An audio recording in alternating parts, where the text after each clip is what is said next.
it going? Stabman coming right back at you once again today, and today I'm going to be talking about some Criterion titles that I recently picked up.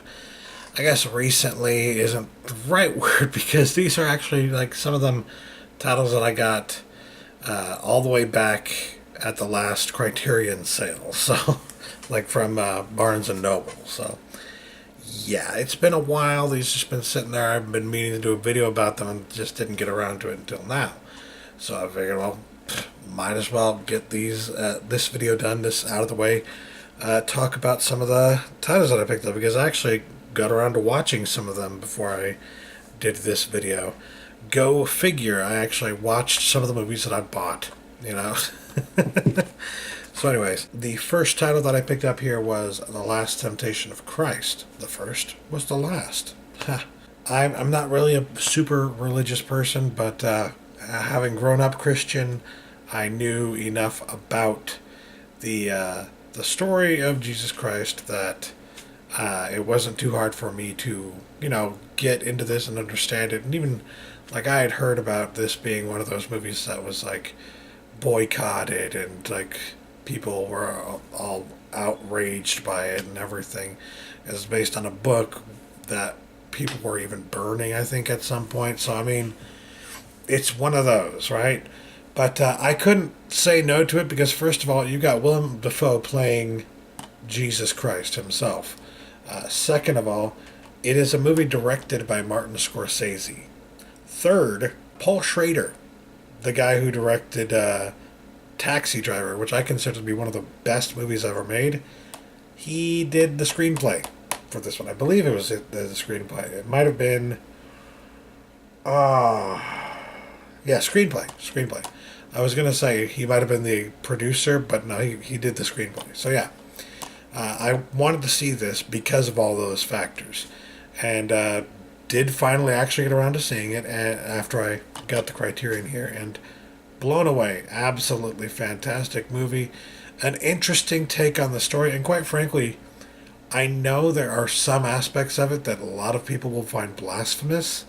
But as long as you understand, like, all you have to do is tell yourself, okay, this isn't what really happened. This isn't how the story really goes. It's a different take on the story.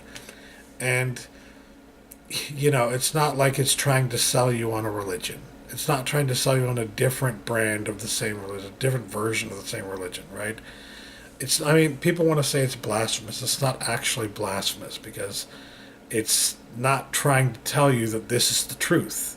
As a matter of fact, at the very beginning of the film, they make it clear, like, this is not based on the actual, like, this is based on the story, but it's not how the story actually goes. They lay it all out, they make out on the line, they make it very clear. So, like, I don't understand why people were so upset about this one, but yes, I think it was a freaking fantastic movie, and I'm glad to have it now in my collection, especially a Criterion version of the film. And being a Criterion version, of course, it has boatloads of special features.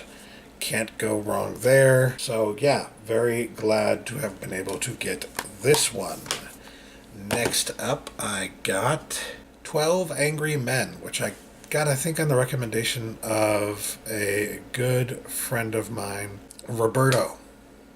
He actually wrote a lot of articles for me when I had that website, geeky.com. And, over the years, he's become a pretty damn good friend. And he had seen this and told me, oh, you definitely need to check this out. And so I bought it just based on his recommendation here from Criterion. And I was not disappointed. In fact, there is a moment in this movie that just made me go, oh my God. It was one of those moments that I feel like is probably one of the best scenes in film history. Sometimes I want to do, like, a video series about what I consider to be some of the finest scenes in film history. Most interesting to me, at least. My favorite scenes in film history. I don't know what I would call it or how that would work or if anybody would care.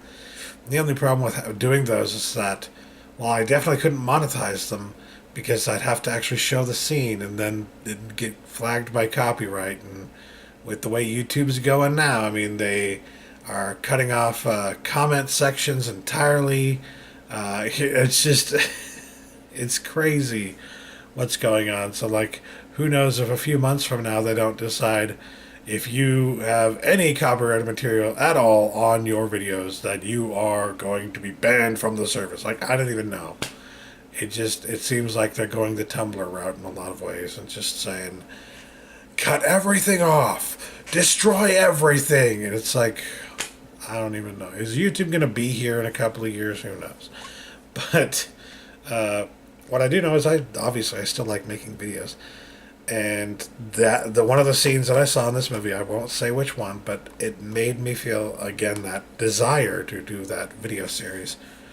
Even if there aren't, there's no way to monetize it, there's no way, there's a possibility that my channel could get axed if I did. Like, I've tried doing videos like that in the past using even just a small, minute amount of film, like a short scene from a film, and, you know, it gets flagged just immediately.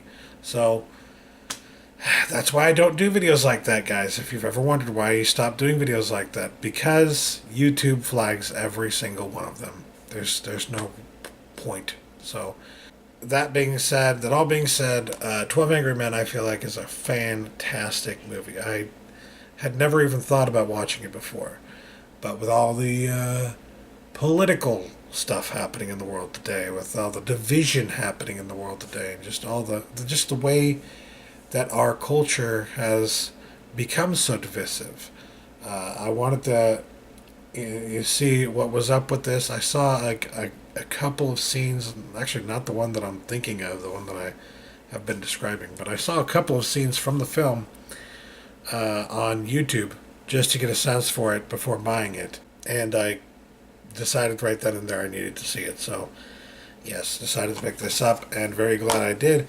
This seems to be one of those titles that is, I don't know, maybe not in short supply, but for whatever reason it like randomly goes out of stock on Amazon and then shoots up in price. I don't know why, but like if you wait for the sales, it's always there. Like it's never been out of print or something, but I don't know.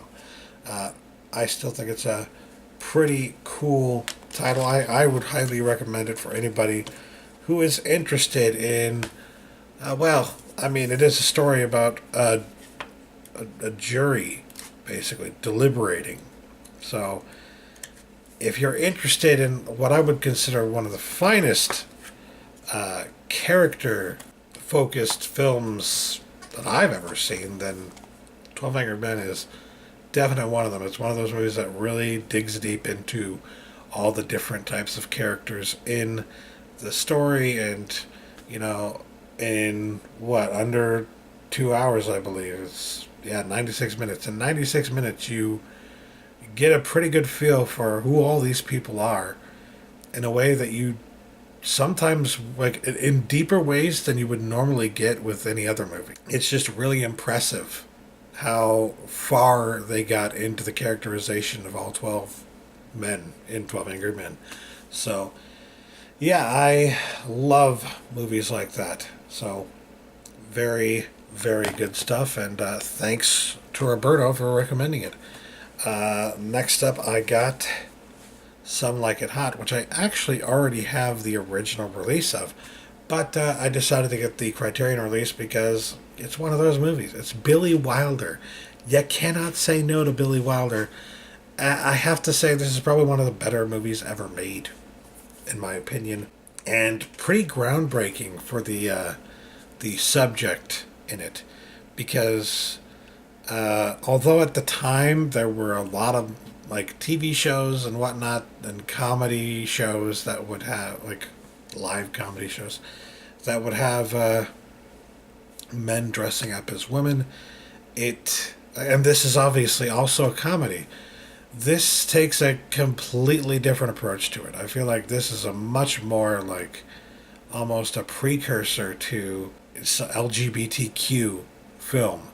And I mean, I am pretty sure also that it's a pretty popular film in that circle. On that front, I feel like it's pretty groundbreaking. It's one of the earliest films that I can think of that went into that kind of area in that direction. And just some of the lines, and obviously every time you see a Billy Wilder movie, it's like the writing is just freaking phenomenal. I don't know. I mean, I'm sure there are a few Billy Wilder movies out there that the writing isn't so great, but most of them have just the most memorable, fantastic writing you've ever seen or heard. And it's so witty and perfect, and I don't know. I love everything Billy Wilder did. He was just a fantastic filmmaker, and yeah, I I didn't used to because I didn't know who the guy was. I didn't know anything about what he had contributed to film history, and then of course I took some film classes, watched some of his movies, and I realized, oh my god, this guy is amazing. Honestly, like there used to be a time when I was like Alfred Hitchcock, he's number one, but no, I gotta say Billy Wilder is probably way more influential and way better of a filmmaker than Alfred Hitchcock even was, and I would say Alfred Hitchcock was definitely a master. But yeah, this has a new 4K transfer. Another great reason to get it. The other release that I have is a 2K transfer. So yeah, and then of course a bunch of special features in addition to all of that. So yeah, pretty cool stuff. And yes, Marilyn Monroe is in it. I mean, obviously she's on the cover. This is definitely a fantastic film, and I love it. So glad to have gotten it via Criterion Collection. I believe I actually pre-ordered that one. So yeah. Next up, we have The Life Aquatic with Steve Zissou. This surprisingly came in the same order as the one with the Last Temptation of Christ, and I didn't even think about the connection at all. But yeah, guess who's also in this movie? I mean, I don't think he plays a significant role, but he's also in this movie is Willem Dafoe. So yeah, watched this several years ago. I think I watched this actually before I even became a huge like film buff, right? And I loved it then. So I mean, this came out. I don't want to say shortly after the Royal Tenenbaums, but it came out a bit after, a few years after the Royal Tenenbaums, and I remember seeing the Royal Tenenbaums and just being confused as hell by it, right? But I was like, all right, I give this guy another shot, the filmmaker, and yeah, very, very surprised, very happy with this one. This one, I feel like, though, is definitely more of a mainstream movie. It's a movie that I think anybody can get into, and anybody can find humorous and funny and fun. So yeah, although I'm glad that it's on a Criterion collection so that I can have it in the best possible quality, I do have to wonder because, you know, some movies that they put on the Criterion collection, it seems like, but does this need to be on the Criterion collection? Aren't there other movies that would be better served? I don't know. I definitely appreciate it because otherwise why would I have bought it, you know? But I think I would have been fine with really any release of this. Still, I mean, I'm not going to shit talk it. I'm not going to say it's a bad release or anything. It's a fantastic release. And it comes with the 4K transfer and a bunch of cool special features. So, yeah, nice stuff right there. It just, like, even though it comes in, like, a proper release from Criterion, kind of reminds me of Benjamin Button, The Curious Case of Benjamin Button, which itself is also an excellent film. But it's like, did this really need to be in the Criterion collection? That kind of thing.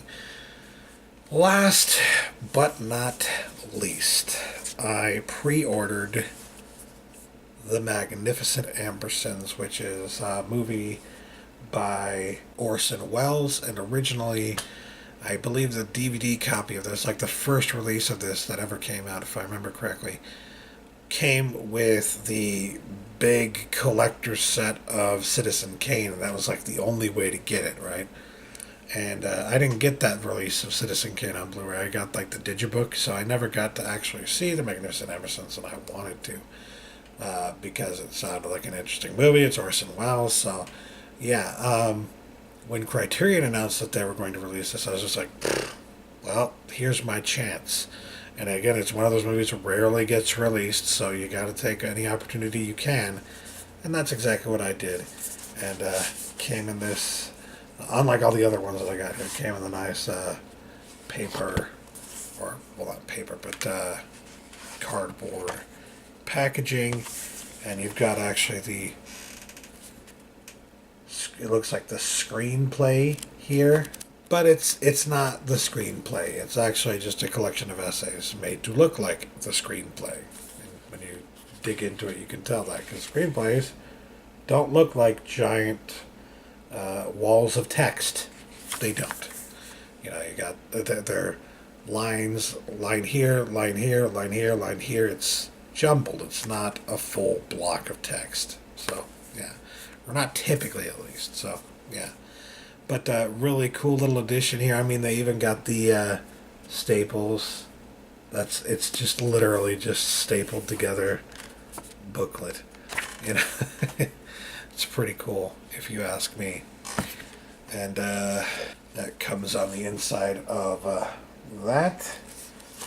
And there are a bunch of cool special features for this as well. It's a new 4K transfer, as all of their latest releases have been. And I mean, I think that's telling, because if Criterion is doing 4K transfers,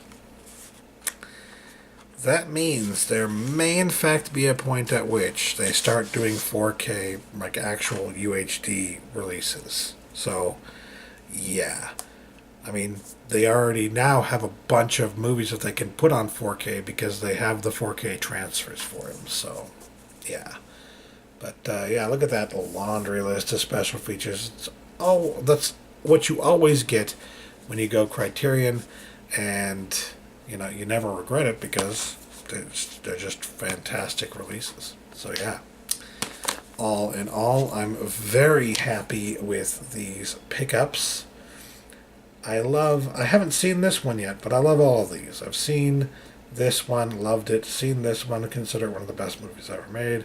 This one has one of the best scenes ever. This is a fantastic film from fantastic filmmakers. And this one, even though I haven't seen it, it's Orson Welles. I'm sure it'll be freaking fantastic.